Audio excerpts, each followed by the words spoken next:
જય શ્રી કૃષ્ણ વિવાસ। તો ચાલો, રોજ રોજ શાક ભાખરી ખાઈને કંટાળી ગયા, તો આજે વેજીટેબલ પુલાવ બનાવી રહ્યા છીએ। તો તમે આ બધી સામગ્રી જોઈ રહ્યા છો। તો સામગ્રીમાં બતાવી દઉં, બાસમતી ચોખા આશરે 2 વાટકી લીધા છે, તમારા પ્રમાણમાં લઈ લેવા। મીઠું સ્વાદ મુજબ। વેજીટેબલમાં વટાણા બટાકા ટામેટાં, આમાં તમારે ગાજર કેપ્સિકમ જે ઉમેરવું હોય એ બધું ઉમેરી શકો છો। લીલા મરચાં, લીંબડી, તજ લવિંગ, રોટિંગ મસાલામાં જીરાનો ઉપયોગ કરીશું। બાદશાહ પાવભાજી મસાલો લીધો છે, તમાલપત્ર લેવાના। તો વઘાર માટે જીરું લીધું છે।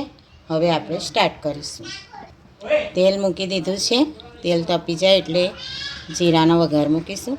તેલ તપી ગયું છે, હવે આપણે જીરું લઈ લઈશું એટલે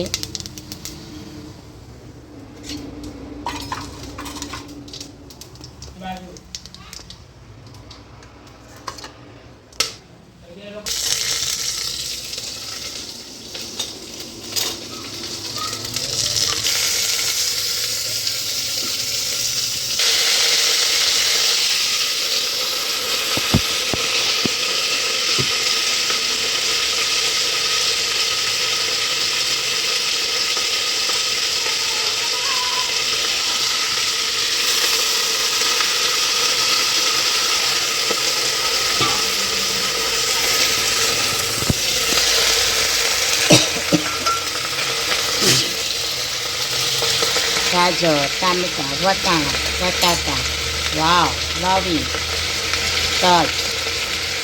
હવે ધોયેલા ચોખા બાસમતી ઉમેર્યા બાદ પાઉંભાજી મસાલો લેવો, મરચું લેવું તમારા પ્રમાણસર, ખાંડ લેવી આખી જ અડધી ચમચી જેટલી, સાતળવા દેવું 5 મિનિટ અને આ રીતે જ હલાવતા રહેવું। આશરે 5 મિનિટ સતળાયા બાદ 3 ગ્લાસ જેટલું પાણી લેવું, બમણું પાણી લેવું અને 3 વિસલ વગાડવી। આશરે 7-8 મિનિટ થઈ ગઈ છે, હવે પાણી લઈ લેવું,